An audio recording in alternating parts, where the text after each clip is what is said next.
అందరికీ కూడా నమస్కారం అండి. ఇవాళ ప్రధానమైన అంశము సోదరులు బీసీ అధ్యక్షులు రమేష్ యాదవ్ గారి అధ్యక్షతన ఇవాళ రౌండ్ టేబుల్ కాన్ఫరెన్స్ అయ్యి సుమారుగా 100 మంది దాకా ప్రతినిధులు వచ్చి ఇవాళ అన్ని అంశాలు కూడా కూలంకుషంగా మాట్లాడడం జరిగింది. ఒకటే అంశాన్ని చంద్రబాబు నాయుడు గారి ప్రభుత్వానికి జగన్మోహన్ రెడ్డి గారి ప్రభుత్వానికి తేడా గమనించమని ప్రజలందరినీ కూడా కోరుతా ఉన్నాం. చంద్రబాబు నాయుడు గారు ఆయన 1995లో ముఖ్యమంత్రి అయినట్టున్నారు. ఆ రోజు దగ్గర నుంచి ఇది 2026 సుమారుగా 21 సంవత్సరాలైంది. ఆయన పదవిలో ఉన్నా లేకపోయినా 21 సంవత్సరాలు ముఖ్యమంత్రిగా ప్రతిపక్ష నాయకుడిగా ఉన్నప్పుడు ఆయన హయాంలో రాజ్యసభకి ఎంతమందిని పంపించారండి? బీసీలను ఎంతమందిని పంపించారు? 21 సంవత్సరాల్లో నాకు తెలిసి ఒకళ్ళిద్దరిని పంపించి ఉంటారు మీరు రాజ్యసభకి. మొన్న కొత్తగా అతను పంపించారు కదా, అయ్యన్ పాత్రుడు కొడుకుని. కానీ జగనన్న 5 సంవత్సరాల కాలంలో 4 బీసీలని దేశంలో అత్యున్నతమైన ప్లేస్ ఏదైనా ఉందంటే అది రాజ్యసభ, హైయెస్ట్ పొజిషన్. దానికి 4 బీసీలని జగనన్న పంపించారు. మరి ఇదేమి సామాన్యమైన విషయం కాదే.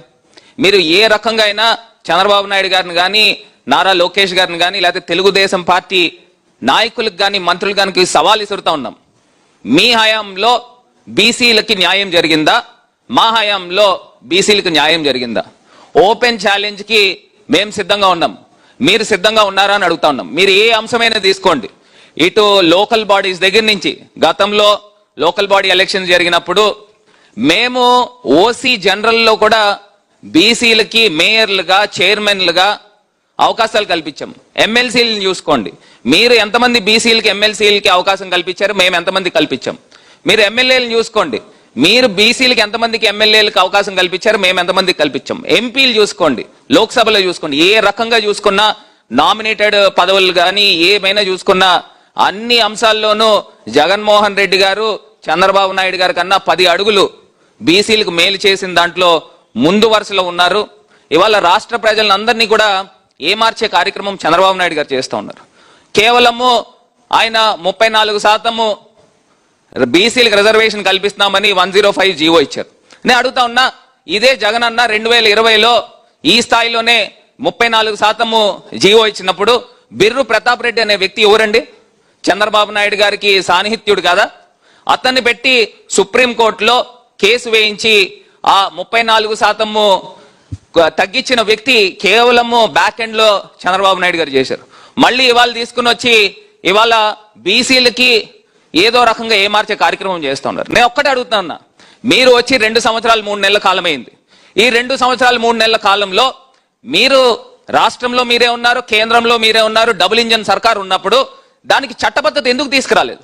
మీరు అసెంబ్లీలో తీర్మానం చేసి కేంద్రానికి పంపించి మేము చట్టసభల్లోనూ లోకల్ బాడీస్ లోనూ మీరు ఏదైతే మేనిఫెస్టోలో పెట్టారో 34% రిజర్వేషన్ ఖచ్చితంగా ఇచ్చి తీరుతామని చెప్పేసి మీరు కేంద్ర ప్రభుత్వంలో మీరు ఎందుకు చట్టం తీసుకురాలేదు? అంటే మీకు కేవలము బీసీలు ఓటు బ్యాంకు వాడుకుంటున్నారు తప్పితే ఇంకొక అంశం కాదని ఇవాళ తేటతెల్లం అవుతా ఉంది. మీరు కేవలం ఏంటంటే జీవోలు తీసుకొస్తున్నారు. దేనికండి జీవోలు? ఎవరి గురించి అండి జీవోలు?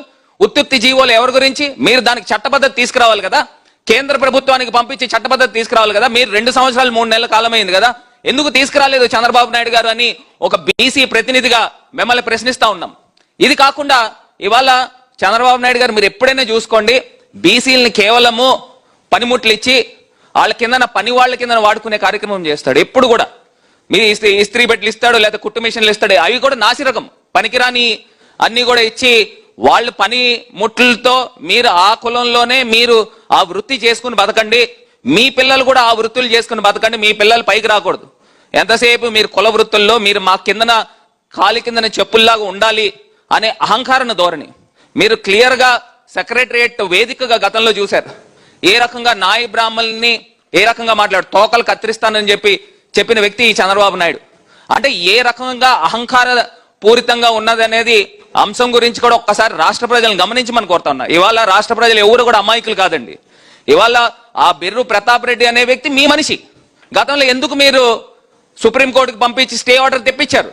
ఇవాళ మీరు చట్టబద్ధత ఎందుకు తీసుకురాలేదు? ఇవి కదా మాట్లాడాల్సినవి. మీరేదో ఒక జీవో ఇచ్చేసి దాన్ని ఏదో రకంగా ఏమార్చి ప్రజల్ని మోసపూరితంగా చేస్తామనంటే అది కుదరని అంశము. ఇవాళ ఖచ్చితంగా గ్రామ స్థాయిలో, మండల స్థాయిలో, నియోజకవర్గ స్థాయిలో, జోనల్ స్థాయిలో ఖచ్చితంగా బీసీలు అందరం కూడా ఒక ఉద్యమమై మేమందరం కూడా సమావేశమై జగనన్న హయాంలో ఏ రకంగా బీసీలకు ఆర్థికంగా, సామాజికంగా అన్ని రకాలుగా మంచి జరిగింది, చంద్రబాబు నాయుడు గారి ప్రభుత్వంలో ఏం జరుగుతా ఉన్నదని ఈ తేడాని ప్రజలకి తెలియపరిచే కార్యక్రమం చేస్తాం. ఇది ఒకటే కాకుండా ఈ 2 సంవత్సరాలు 3 నెలల కాలంలో మీరు ఒక్కసారి గమనించండి, బీసీల పైన ఏ రకంగా దాడులు చేస్తా ఉన్నారు, ఏ రకంగా అన్యాయంగా ఇరికిస్తా ఉన్నారు, అన్యాయంగా పీడీ యాక్టులు పెడుతున్నారు, 307 కేసులు పెడుతున్నారు. ఇప్పుడు సామాన్య కార్యకర్తలే కాదు, నాయకుల్ని సైతము, మాజీ మంత్రులుగా పనిచేసిన వాళ్ళందరినీ కూడా తీసుకొచ్చి అరెస్టులు చేసి ఏ రకంగా ఆయన రాక్షస ఆనందం పొందుతున్నాడో. అంటే బీసీలు అంటే నోరెత్తరు, కాలు కింద చెప్పుల్లా పడి ఉంటారు, మనం కుక్క బిస్కెట్లు ఇసిరినట్టు ఇసిరేస్తే వాళ్ళు ఆ బిస్కెట్లు తీసుకుని మళ్ళీ తిరిగి ఓట్లేస్తారని చంద్రబాబు నాయుడు గారు భ్రమ పడుతున్నట్టున్నారు. ఇప్పుడు ఉన్న యుగం జెన్జీ యుగం. జెన్జీ యుగంలో ఖచ్చితంగా ఇవాళ విద్యార్థులు గాని, యూత్ అందరూ కూడా చాలా మేల్కొని ఉన్నారు. మరిన్ని వీడియోస్ కోసం మన సిద్ధం స్టూడియోస్ ఛానల్ సబ్స్క్రైబ్ చేయండి. జై జగనన్న.